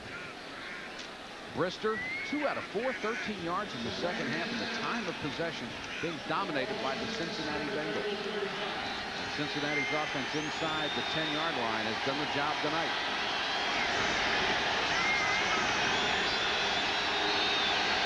Pittsburgh, you got to start putting the ball up the field a little bit. You can't just settle for 4- and 5-yard gains. Brister dumps this one to Stone, and he'll get 2. Nice defense by Carl Carter, and you have to make sure you get Stone because he has blinding speed. Man-to-man defense, when you latch on, you got to hang on. Carl Carter chases him all the way across the field. Bubby gets the ball to him with not a lot of room to run. Can't pivot. Carter does a good job of bringing him down. Spot the ball at the 33-yard line. 3rd and 5.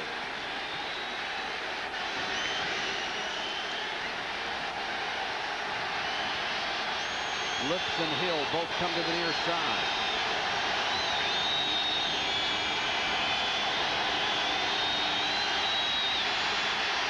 Richter can't find anyone again. Now rolls, throws sideline, complete. At the 25-yard line, it's a first down, and Eric Green, the rookie out of Liberty, made the grab.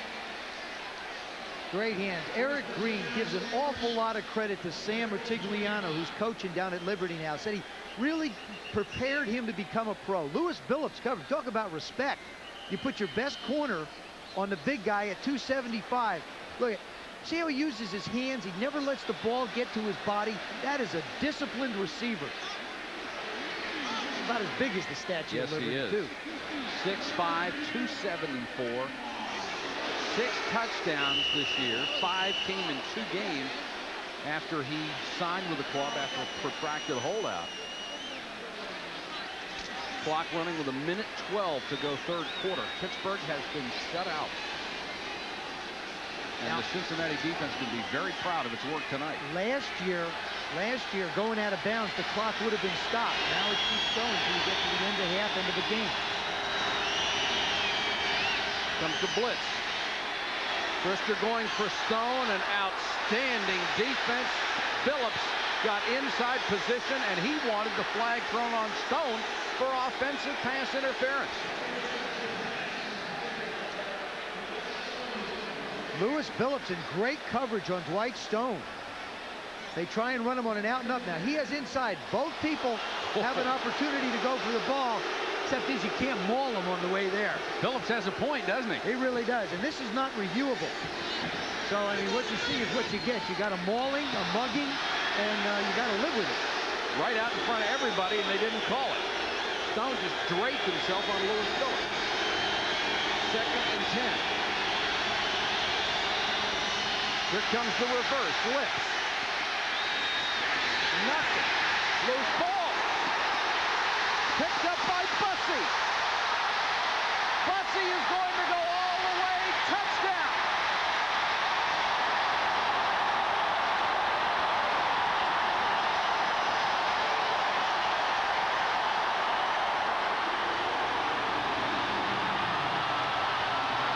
Barney Bussey, 70 yards with a fumble recovery. They said he's replacing Fulcher, and as great as Fulcher is, we're not going to lose a lot because this kid can play. He has made some great plays tonight. And what sets this up? We have seen how aggressive Ricky Dixon, the free safety, is. We saw him on special teams. He comes up and makes the hit. Bussey picks it up and makes his second big play of the game. The first touchdown of his career.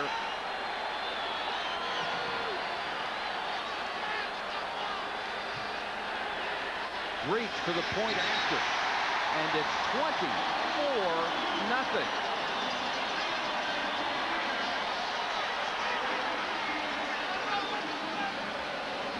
That's David Fulcher on the right, patting him on the back, and the strong safety has a big part in making this Cincinnati defense come up with big plays. You see Lips start on the outside, carrying the ball outside. Now Ricky Dixon comes flying up, number 29.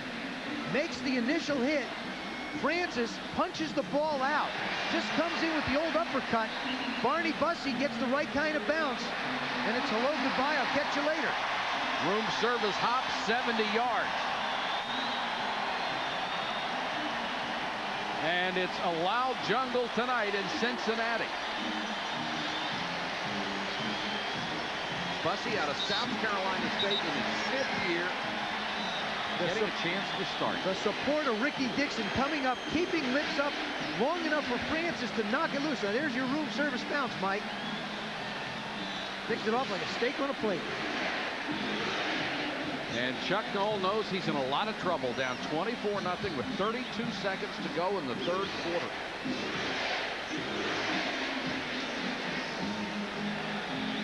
He's just done an absolutely great job. Gets his first touchdown starting for Dave Fulcher, who's out for 4 weeks with a separated shoulder. But everybody I talked to said that, hey, Barney can do the job for us. He can fill in and get it done. Sure has tonight. Here's that onside kick look. from the Bengals. They kicked it away the last time they did it. If you don't give them enough respect, they can onside kick it. There's a flag down on the play. This is Woodson.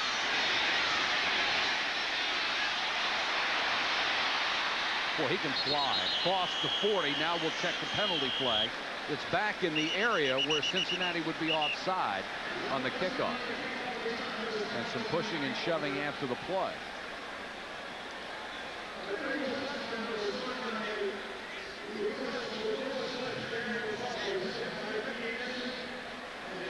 Cincinnati is offside. Pittsburgh will decline it. They've had some great field position, compliments of Rod Woodson. They started on the 49 the last time. Now they're up on the 40-yard line. Can't ask for much more from a special teams. We have offsides. Number 55 on the kicking team. Penalty is declined. First down. 55 is Ed Brady, backup linebacker. So the Steelers now down 24 points. This is an offense in 5 games that's been averaging nearly 30 a game. They have zip tonight.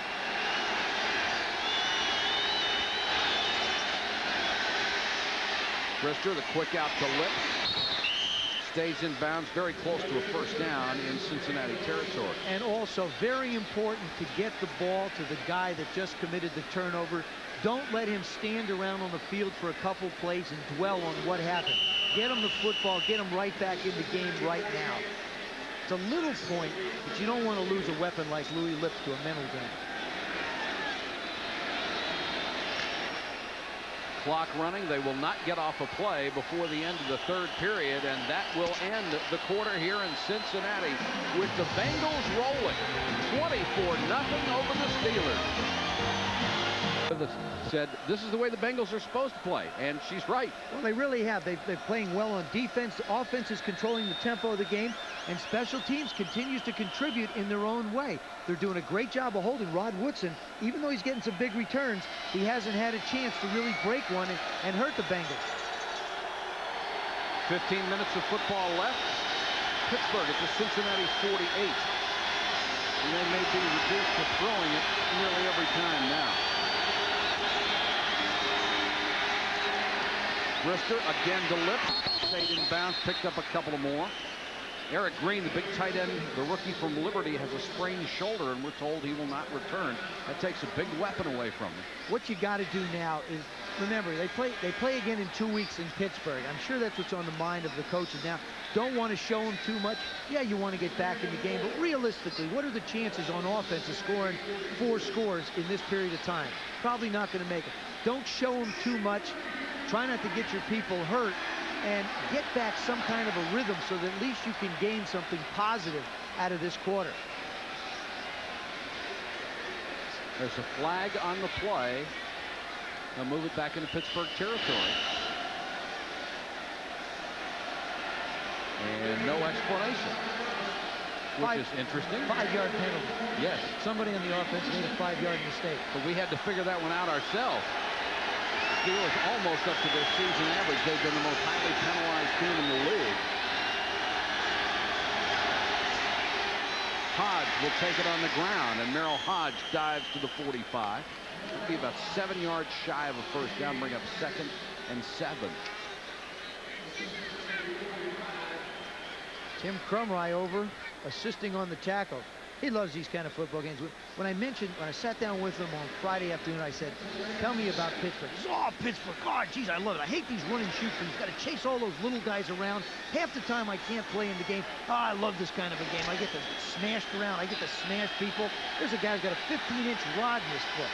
You and Crumry are running 1-2 for the ugliest injuries I've ever seen.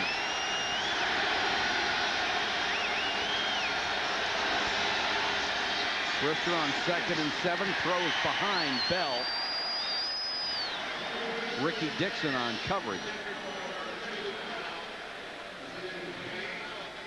Brister just doesn't seem to have a lot of rhythm tonight. And part of the rhythm, you got to give credit to Cincinnati's defense. They're just taking their front 7. Those 7 guys right there, everybody's firing across the ball. They're not giving Bubby a chance to drop back and set his feet. See, he's got to keep his feet moving. Therefore, he can't plant and make a good, solid throw. He's only hit 1 out of 5 on third downs tonight and has thrown for only 73 yards. 3rd and 7 here.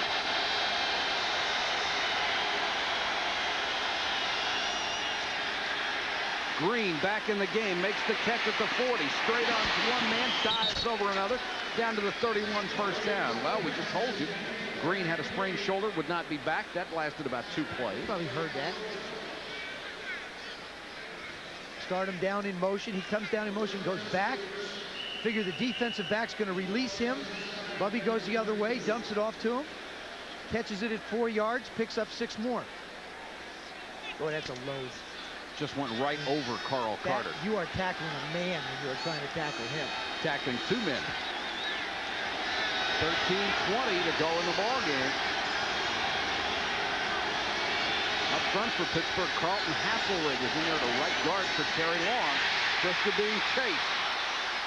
Throws complete to Hodge, and Hodge down to the 15, make it the 17-yard line, where they mark him out of bounds. Barney Bussey took him out. And Carl Zander had a shot at him, comes scot-free. Bubby does a real nice job, gets back in the pocket, lower left side of the screen. Here comes Zander, times the count right. He's just running free. Bubby just gives him the old sweep of the arm, gets the ball upfield. Merrill Hodge makes the play, picks up a few extra yards after the catch. First down Steelers, mark it at the 17-yard line. Clock down to 12:47 and turning.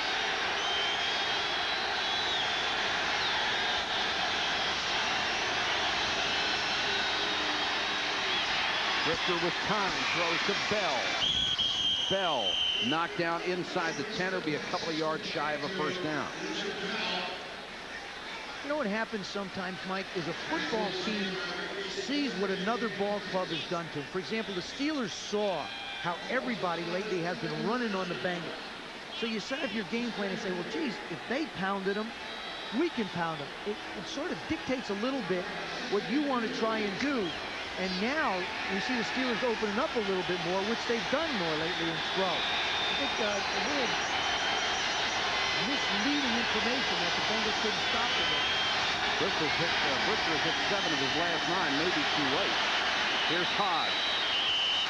Nowhere to go, flag down, they'll stop the play. Kevin Walker was waiting on him on the outside as the Bengals did a nice job of stringing it out. Let's check the penalty. And it's procedure against Pittsburgh. I'll tell you, you know. I'll start. 77 offense. Second down. Cincinnati doesn't get a lot of credit for being one of those loud places where it's hard to communicate, but we've seen it on 3 different occasions. Bubby Brister having trouble. There's Dick LeBeau, the defensive coordinator. Dave Fulcher on his left, the strong, all-pro strong safety. Said they haven't played the ball well in the secondary, and he's done an outstanding job. He knows that his defense is just good, solid defense. Not real great. The offensive side is where they expect to make it happen. Tonight, it's the defense that picked it up. There's never been a shutout in this series. Brister trying to make sure there isn't, and throws. Lips, I think, thought it was intended for someone else. Didn't even reach out an arm. Not that he could have caught it. But that was well off target. I look at this game as the growth of Bubby Brister. Things have been, you start in trouble, now you get rolling, you think you can rule the world, you think you can, everything you throw is going to be completed. Every time you get down close, you're going to throw a touchdown pass. Then you hit a speed bump like this and throws everything out of whack.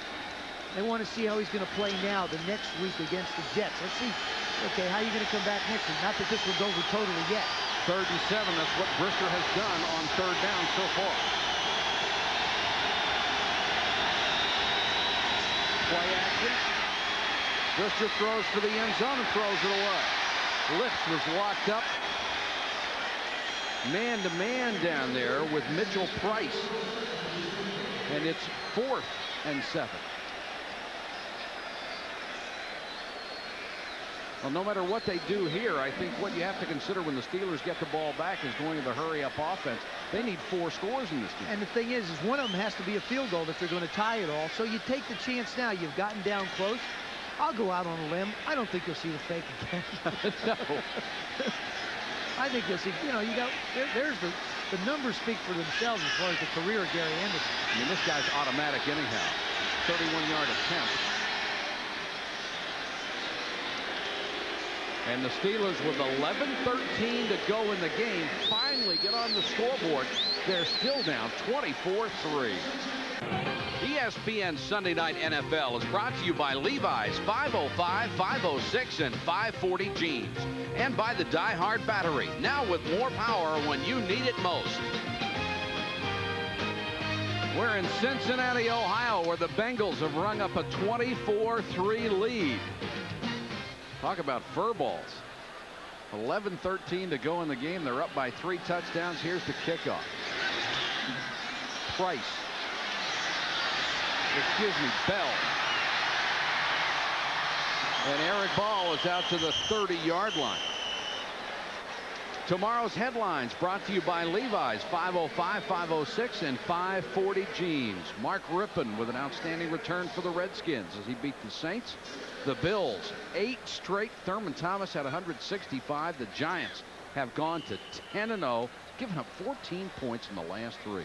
Warren Moon had 5 touchdowns today. Happy birthday. The 49ers win their 18th straight to tie an NFL record. They're 10-0. And Kevin Butler redeemed himself after missing one that could have won it in regulation by winning it in overtime. I celebrated my 35th birthday by throwing 5 interceptions. Happy birthday. Thank you. A little pushing and shoving after this play as Ickey Woods got a couple. Bobby Brister on the sidelines, shaking his head a little bit, wondering where did this thing get out of hand?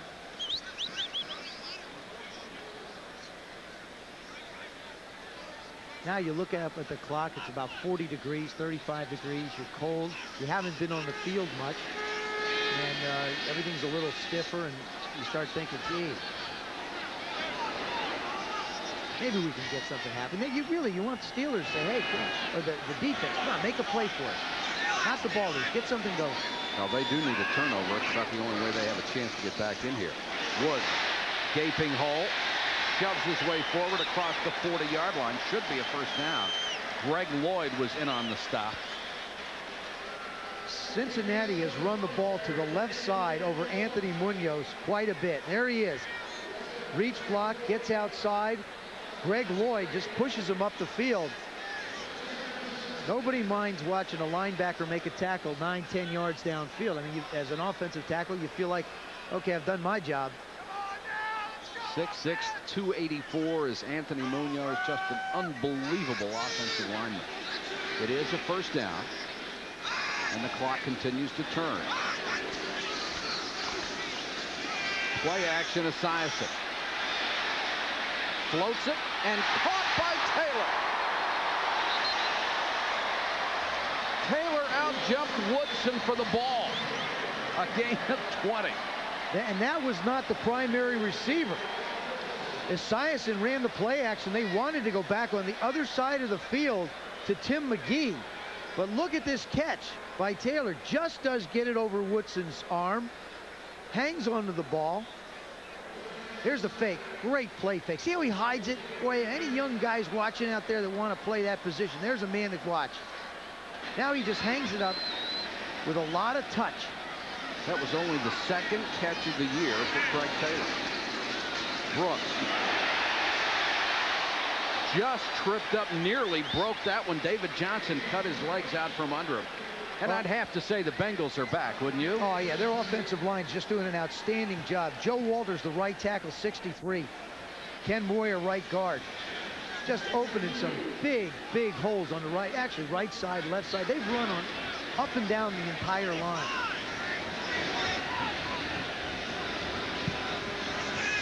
Brooks' career high against Pittsburgh is 133 yards. A couple of more runs tonight, he'll have a shot at that.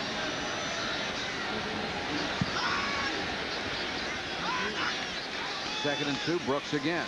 Another huge hole. Little caught him as he got to the 25. Well, we haven't called Little's name a whole lot tonight. The younger brother of Larry, who is the leading tackler on this team. Been the leading tackler for 4 years. Never made the Pro Bowl, and a lot of people in Pittsburgh say he should have. I think he's another one of those athletes that suffers because they vote for middle linebackers. And when you play the 3-4 defense, how do they fit you in?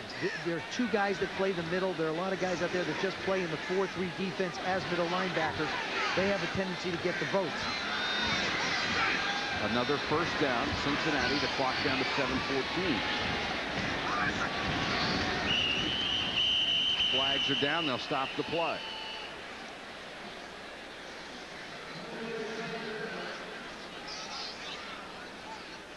We have an illegal snap on the offense. Bruce Kozerski. What's an illegal snap? It means like, I'm going to give it to you the first time. No, I'm not. Now I'm going to give it to you.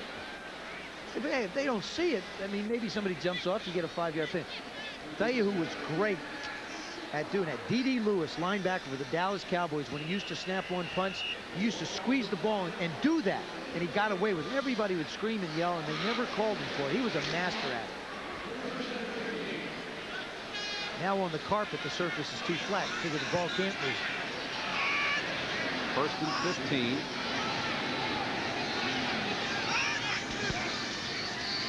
Play action. Lloyd. Esiason avoids him. Throws to Caddis. And Eric Caddis has had a big night coming into this game. He had only caught 5 passes. He's had 3 tonight. Larry Griffin ran him out of bounds, a gain of 19. When you're effective running the football like Cincinnati has been, you can get the linebackers. Watch here. All these linebackers are going to start to flow. They're going to flow. Boomer comes out, fakes. Caddis winds up out here all by himself, and there's nobody out there. Watch the linebackers. See how they flow with Brooks? They want to stop the run. Boomer holds on to it. It's almost like a naked reverse. Now Caddis is out there again all by himself. Picks up the big yardage. Boomer has now hit 10 out of 15, 134 yards. Brooks on the sweep. Inside the 10 to about the 9. Following Ken Moyer, the pulling guard, and Ickey Woods, his fullback. Brian Hinkle in on another tackle. The cutback running tonight of the Bengals has just been incredible. Got to give credit to Boomer Esiason. People don't realize how difficult this offense is. He calls all those things right there as they stand next to the line of scrimmage. But when he gets to the line of scrimmage, he looks at the defense and he determines whether the play is going to go to the left or cut back to the right. So he's really controlling this, orchestrating it. It is a tremendous mental exercise to watch. Brooks. Chased out of bounds at the 8. Good pursuit by David Johnson.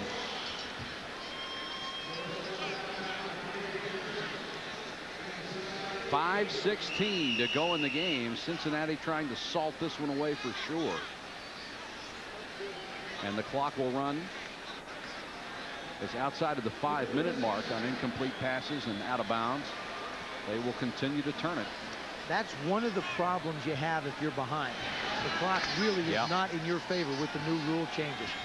It doesn't give you a chance to work it. It's taken away, I think, some of the skill of being a quarterback and working the sideline.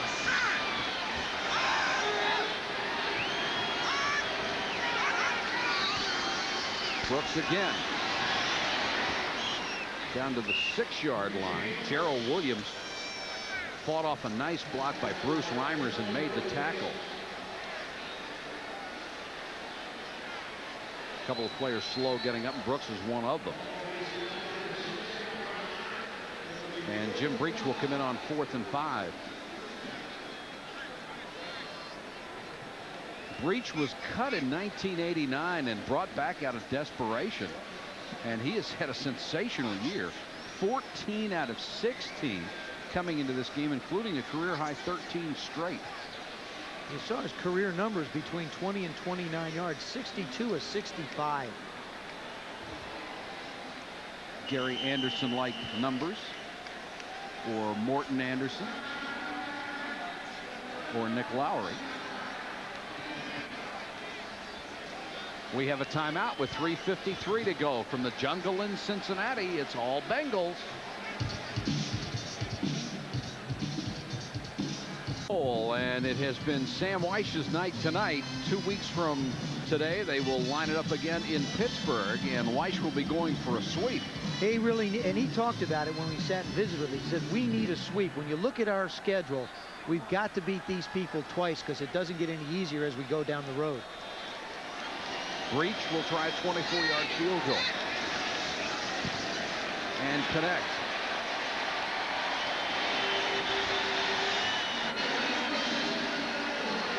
Breach raises the ante to 27-3 Cincinnati.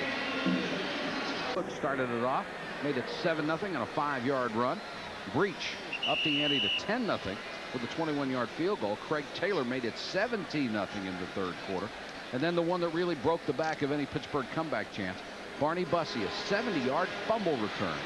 Anderson got the Steelers' only points on a 31-yard field goal, and then Cincinnati has just come back with a 7-minute, 23-second drive to go back on top by 24. Brister has had trouble finding receivers all night. This time he's got Merrill Hodge out in the flat. Dixon tackles him for a 1-yard gain. Bubby is out of his rhythm. I mean, a lot of what this offense requires is that you drop back a certain amount of steps, set, fire the football. Cincinnati has taken away that rhythm. They've distorted it for the Steelers, and he's really had nowhere to go with the football. He guns it incomplete, intended for Hill at the sideline this time.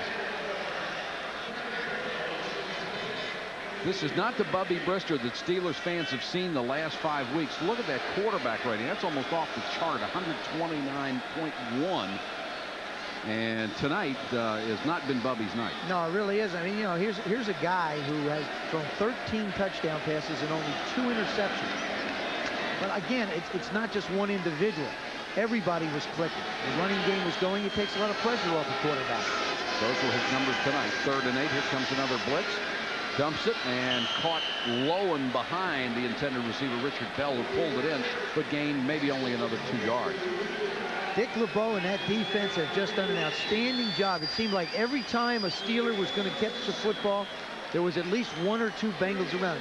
They've done it with pressure with the linebackers, matching up one-on-one outside. Dick LeBeau's defensive back played like Dick LeBeau tonight.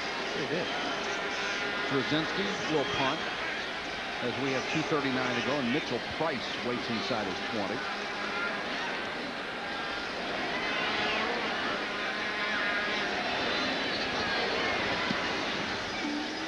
Pretty kick this time by Brzezinski. Signals fair catch and makes it up around the 27-yard line. 35-yard punt, no return. Coming up right after our game, Sports Center. Bob Lee and Gary Miller. They'll have all the sports news and a conversation with Sam Wyche, which we think you will find very interesting. Then primetime, Chris Berman, Tom Jackson, and Robin Roberts will wrap up the day in the National Football League. And another couple of surprises, as always. And I'll go over those. It's our own version of primetime. That's our own triple threat. Eric Wilhelm in at quarterback. Another left-hander, and Boomer's night is done. And a very satisfactory one it was.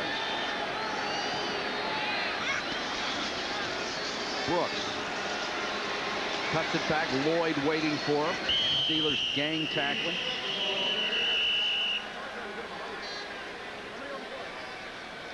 Lloyd isn't about to give up. He was still in there trying to strip the football.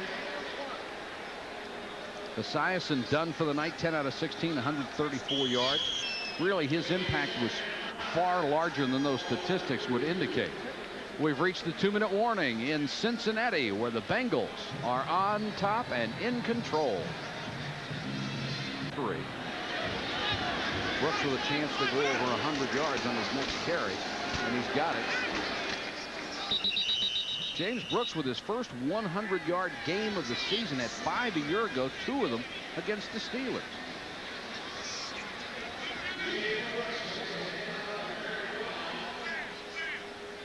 Him being healthy has made such a difference. The 2 weeks off, I really think, has been the difference in this game, particularly for Cincinnati, to get all their weapons, as we talked about, healthy. McGee finally becomes healthy.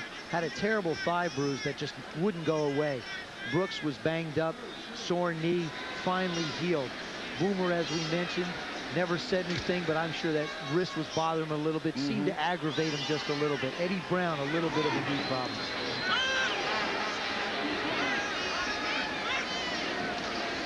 Brooks again behind Stanford. Jennings out to the 38-yard line. Take a look at the rest of the games that Cincinnati has, and a tough schedule it is. After Indianapolis and Pittsburgh, they have to play the 49ers, the Raiders, and Houston 3 weeks in a row. And their last 2 games are divisional games. Yeah, but they get a lot of them at home right here. They talk about rocking the jungle. This team has been away. All that travel, the time changes. You get on an airplane, you're arriving back at home at 3, 4 o'clock in the morning. It has to have a cumulative effect. And I believe it did towards the end. That's why everybody got into a funk. Now with this schedule, they can go home, into their own homes, get into their own routine. Even though they have some tough teams coming up, they have to come to Pittsburgh and play. And I would guess that the temperatures are going to change just a little bit in this area of the country as the year goes on. This is the 5th straight time that Cincinnati has beaten the Steelers.